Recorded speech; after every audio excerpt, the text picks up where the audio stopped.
What's up, guys? Welcome back to Newswave. Yesterday, Nintendo finally revealed what this whole Emio business is about, and it certainly left the internet divided. We'll go over that, though, here today. Also, we are going to be talking about a really interesting port to the Sega Dreamcast, actually one of the most popular games I remember from the PlayStation 2, and then we do have a big-time summer sale going on for PlayStation, and in fact, that actually means several big AAA games are actually up to half off. So if you guys enjoy this video, make sure you hit that like button, helps that a ton, and if new here to the Spawnwave channel, make sure you subscribe down below, and of course, members to the channel do get Newswave early. If you'd like to learn more about that, click the join button down below this video, and we're going to start today with a custom Xbox controller and Xbox system. Now, this is to coincide with the new Deadpool Wolverine movie coming up actually here in a week or two, and I'm gonna go check that one out in theaters. It's actually been a while since I've actually gone to the theater for a movie, but this one I think I have to see on the big screen. But we can see the controller here. It was revealed in a trailer. This is one that's set up mostly for a contest. It's a sweepstakes giveaway that they're doing here, and it is the cheeky controller.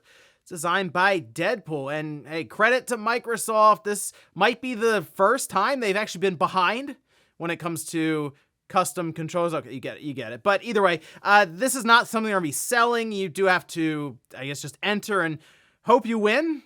And they also have a full setup here with the console, and I mean, you can see the back shots there of the controller. It's fun, but I would like to see some of these weird controllers they make actually go up for sale. It seems strange that they show these all, spend the time doing it, and I know it's mostly for a promotion with something like the new movie coming up, but still, it'd be pretty cool to be like, hey, you can either enter to win one, or you can spend, let's face it, for a custom controller like this, probably upwards of $100, maybe more than that for a lot of the custom designs going into it. Just at least have the option there, I think would be a lot better than this. Also, we do have Tokyo Game Show coming up here in a little over 2 months, and it does look like we should be expecting a pretty big reveal, which we can see. This is posted up. This is over on VGC, where they say, according to a recent live stream from the studio, that being RGG, its next title will be revealed in September at Tokyo Game Show. No further information is known about the game or which franchise the game will be from. Now, we had heard,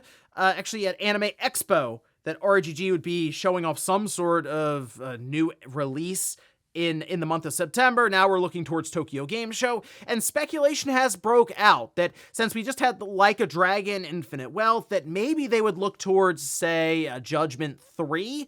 I guess it's possible, but they did mention that we'll be surprised by whatever it is they're showcasing, and that does make me think that it's not necessarily just going to be Judgment 3, but could be a brand new IP or brand new title within the franchise, but even maybe just a full change up on playstyle. Some people have even joked about it being a racing game. That's something crazy that I wouldn't be shocked if they attempted, but at least we have a couple of months to look forward to whatever it is that they're cooking up. Oh, and we did have the release date for FC25 that was announced in this trailer here, which is about 99% CG and then 1% of gameplay from what I noticed going through the trailer. Anyway, the game is coming out September 27th. Of course, there'll probably be some sort of early launch period like we see with just about every high-profile game nowadays. And this is coming out on all platforms. I'm not kidding, like all platforms, including the Xbox One and the PlayStation 4, continuing to live on. Now, FC is, or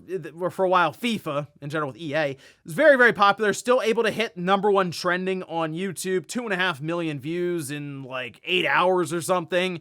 Even though, yeah, it's pretty much the same game over and over again. People do love their soccer football games. And they also commented on 2K and FIFA.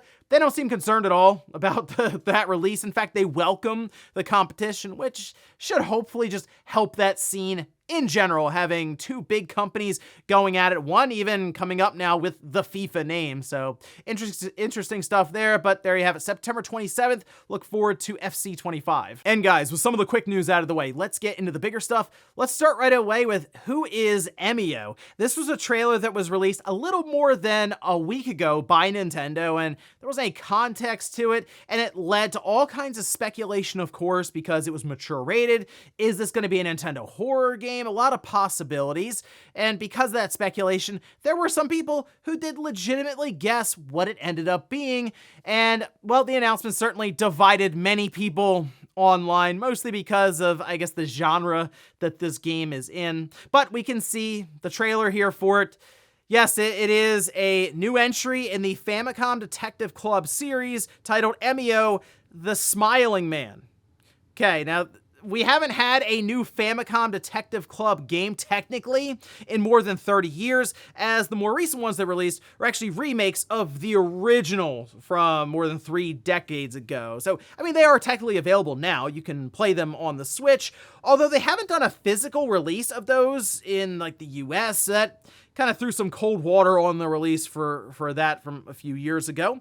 But they say the next installment in the Famicom Detective Club series is on its way. Investigate a crime and unmask the truth in a dark, twisted thriller with the Emio the Smiling Man Famicom Detective Club game launching August 29th. So this is the August game. It's about 6 weeks out now, and there will be a physical release for this one, so good news. They made sure to clarify that. They also have an extended video where they actually talk with the series producer, Yoshio Sakamoto, and they were involved with the original game decades and decades ago, and here they are now making the newest one, which that is pretty cool because you do see how long many of the creatives last at Nintendo, and they even mentioned actually in an interview with VGC that, hey, some of the people who've been around Nintendo this whole time, they're getting up there, upper 60s, 70s. In fact, this next generation coming up for many of them might be their last before retirement. I mean, they could be retiring during the next generation, so that's interesting to think about them kind of handing things off to the younger generation then officially as they go into whatever the Switch 2, whatever they end up calling it there. But again, it also shows just kind of the continuity and how things just continue behind the scenes for Nintendo at like a consistency that's just always there. So I'll be interested to see how things maybe shift or change a bit as the newer generation behind the scenes sort of comes up within Nintendo.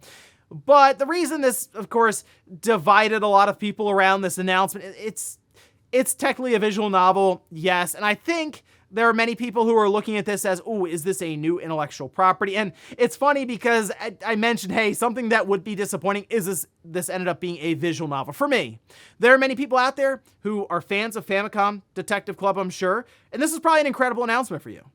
So for me, I'm looking at this like, hey, you know what? Nintendo is, in fact, reviving an IP that's been dormant for 30 plus years. That is really cool for people who enjoyed those original games, and again, the ones that also saw remakes here very recently. For me, though, this was a disappointing announcement because I was actually really hoping that Nintendo may be trying something new here. New intellectual property, M-rated, horror game internally developed. It is technically internally developed. Apparently it's co-developed with another studio, and we know Nintendo doesn't necessarily throw the names of studios that are developing their games out there right away. We'll find out more, as they always say to people, hey, when the credits roll, you'll find out who worked on it. Well, unless we don't put them all in there. So I guess, hey, on one hand, Nintendo is finally developing an M-rated game. On the other hand, it is a visual novel that's it's just not a game for me necessarily. But a big announcement there for fans of this franchise who've been waiting so long, obviously, for a new entry, and it looks legitimately interesting. It seems like they're leaning into a lot of the mature themes and the urban legend stuff, so really cool stuff for that. I don't think I'm going to be picking this one up and checking it out. I mean, unless it comes out and people are like, this is one of the greatest games ever made. It's an obvious 96 on Metacritic. Then just out of curiosity, I might go, you know, I should at least check it out just to see what all the hype is. But visual novels, not really something that I usually check for. But hey, let me know what you thought of this announcement down below in the comments, especially if you're fans of the Famicom Detective Club series. Next up, let's talk about a very interesting port for the Sega Dreamcast, which first off, it's awesome that we still see development for this system that released back in 1999, and it's not even just this port. We see constant stuff coming up for the Dreamcast out of like the homebrew community, as well as just full-on retail releases, many of them happening through Kickstarter, and provided they deliver, it's really cool to get a new Dreamcast game in the mail, just to drop into your system and start playing. But check this out. This is posted up over on Time Extension, where they say, as spotted by the Sega Guru, who, by the way, I'll post their video down below in the sources as they really get into the weeds with this stuff. They say a developer called SKMP is currently in the process of developing a fan-made port of the game for the Dreamcast, that being Grand Theft Auto 3, from the PS2. And they're going through and documenting their progress over on their Twitter account. And it seems like they're making progress, but I mean, it's going from the PS2 to the Dreamcast, so there is a lot of stuff they have to figure out there, because the PS2 was just a more capable system when it comes to just raw specs compared to the Dreamcast. For example, the current port they are utilizing right now uses 32 megabytes of RAM on the Dreamcast, which means you do have to modify the system and upgrade the RAM, which is something I thought about doing in a video at some point for the Dreamcast, as I have seen people mention that modification. I just really haven't had a reason to necessarily do it. Although I guess there are some like main ports and stuff that people will put on the Dreamcast, and that helps out. But still, this is awesome, and I'm curious if they can like legitimately get this to work to where it's close to 100%. I think there's still be some kind of glitches or things that are very, very difficult to overcome. But if they get to a point where a game that I would say launched the PS2 earlier on in its life to that ridiculous 150 some odd million system sold mark, going to the Dreamcast is just really cool for the historical context, but also be able to play a game like that was never set up for the Dreamcast on actual hardware. Sign me up for that. I would be trying it out immediately. And of course, it's the Dreamcast. You could just burn it to a disc and drop it in your system. I do have the GD-EMU though, so I could just put it on an SD card, and I would be trying it that way, but maybe I have to start upgrading the RAM. We'll see if that's something else they can overcome in the future. Until then though, check out their Twitter account. I'll have all of that though linked down below in the sources. Next up, let's talk about Nintendo World Championships NES Edition. It released today. Mine actually showed up a bit early for some reason. Thought about doing an unboxing for it with the limited edition physical copy that comes with all the extra goodies, but we did have reviews go live, and we can see this is posted up over on Metacritic, currently sitting at a 73.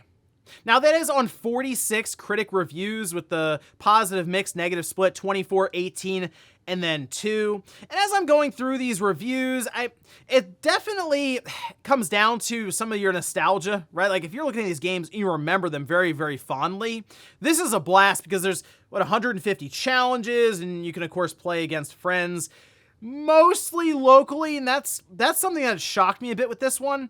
It seems like the online component is very bare bones, and there really just isn't a lot to it. So VGC, for example, says, bafflingly, none of the individual speedrun challenges in the game display any kind of high score or leaderboard from online players. Not even the players on your friends list are listed, which feels like a huge omission from this kind of game. Now, to my understanding, there is a leaderboard that's posted at the end of each week, but it's not posted in real time. It's kind of just at the end, everyone sort of sees where you place, then you restart for the next week. So you don't really know where you line up until they post it basically just up on a board after they print it out. It seems odd that you wouldn't just have running leaderboards for a game that's all about trying to beat the clock and go up against your friends on your friends list that you've spent a lot of time building, since it's a whole thing still to add people to your friends list, and you can't message them necessarily with your different speeds. So I guess you can take pictures of it with your phone and then post it up on social media, and everyone can kind of compare notes. It just, the whole thing seems weird. I mean, I guess it is a $30 game, and Nintendo did market it really when you saw the initial commercial, was that you're all hanging out on the couch together playing. And from what I've seen with the reviews, if you can do that, like you can have a bunch of people over and you can play through it, it is a blast to do that locally. But it just seems strange when there would be a bunch of cool stuff you could do with that online connectivity that also plays into the idea of people paying to play online now. You feel like they would have gone the extra mile with a game like this that is calling back to so much of Nintendo's history, but no. So it's just Nintendo being Nintendo, I guess. Still, if you were looking towards maybe doing the speedrun stuff and just having fun either by yourself with all the challenges or playing against a bunch of friends in the same room, might be worth the $30 and checking it out. And in our last bit of news, let's talk about the PlayStation Summer Sale that is currently live, and it'll be running until August 14th. And there's some pretty good deals here. They say there's like hundreds and hundreds of games that are currently on sale, and there are some pretty big ones actually that are marked down fairly well, like seeing 50-60% off some of the big titles. But let's start at the top here, and we'll sort of scroll through them as we go. With Hogwarts Legacy, that one is 60% off. Elden Ring, of course, the DLC right now, Shadow of the Erdtree, is really, really big online, but you can pick up at least Elden Ring to get started, 30% off. Tekken 8, 43% off. Hey, Skull and Bones, people have been asking about this one, I'm sure, all over the place. That one's 50% off. Mortal Kombat 1 actually at 60% off. That's a pretty good pickup, and I would recommend that one currently at its price point here. Crew Motorfest, kind of the same thing at 60% off. Not a bad price. Avatar Frontiers of Pandora is 50% off. Then we have Street Fighter 6, 50% off.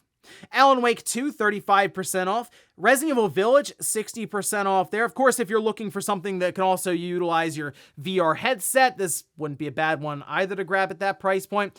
No Man's Sky at 60% off, which I want to mention there was a big update that they just announced yesterday. So it seems like there is still quite a bit going on in No Man's Sky, and at this price point, it seems like a pretty good pickup. Hi-Fi Rush at 40% off.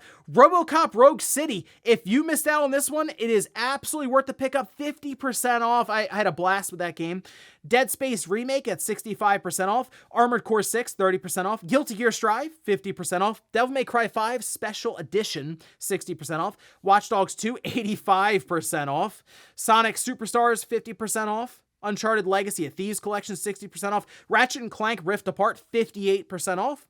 And then Need for Speed Unbound, 85% off. As I mentioned, there's some pretty steep discounts here to look through, but leave some suggestions down below in the comments for anything you're spotting. And before we go to the comment of the day, we'll take a look at the poll that I posted up yesterday, where I ask, are you picking up Emio, the Smiling Man Famicom Detective Club? Okay, 67% just say, no, I'm not interested. 22% say yes, but later if there's a sale. And then 11% say they're getting it ASAP. And there were people who were kind of annoyed that some were just like, oh, I was kind of thinking it'd be something different. Like they didn't seem very excited. You have to understand that the Famicom Detective Club, it's just a niche franchise. I mean, this is the first new entry in more than 30 years. It's not exactly a series that has sold incredibly well for Nintendo, nothing like that. Like we're talking, 10, 15, 20 million where people are like, wow, finally, this is incredible. But for the people who really like the series, this is a big announcement. That's great for here, the 11% of people who are getting it ASAP. And who knows, maybe some see this and are interested and pick it up day one. Don't even bother with the remakes, although it might be worth doing considering this is part of the franchise and the series. You have returning characters just to at least get context and some of the background for it. But for me, it's just not really something I'll be checking for with that visual novel genre. And we'll finish up with the comments of the day, as you're seeing here. This is from Evermill, says, achievements external to games I've never understood beyond a weird social hierarchy. The game should stand on its own merits. Players can harness their internal dopamine for anything beyond that, like speedrunners. Well, achievements, to be honest, are just fun. That's all I can really describe it as. Sure, some people will compare trophies that are maybe very, very difficult. They'll also compare notes to see what games people have beaten and what they haven't beaten yet. That sort of thing. Other times, it's just fun. If a trophy or an achievement pops after you do something, especially if it's something you don't expect, yeah, it's pretty neat. That's the best way I can describe it. The thing that I don't really understand is why people are so resistant to maybe Nintendo getting achievements. Like, I just don't really see a good reason for them not to do it. Some people mention, well, if that happens, then when I complete a game, I might only have half the trophies. That's fine, you can just move on. But that seems to be a sticking point, which tells me, hey, you actually might have a mind for achievements, so yeah, maybe let it happen. And ladies and gentlemen, that's gonna do it here for Newswave. If you enjoyed this video, guys, hit that like button. If not, hit the dislike. Leave comments down below about everything we talked about here today. Whereas Emio being revealed to be part of the Famicom Detective Club series. Were you disappointed? Were you excited? Am I missing out? Should I be checking this game out or the remakes? Could it turn my entire thoughts around on the visual novel genre? Let me know down below. And also, what about the port for Grand Theft Auto 3 to the Dreamcast? Would you be someone who would download and check that one out on real hardware? Thanks guys for watching, and I'll see you next time.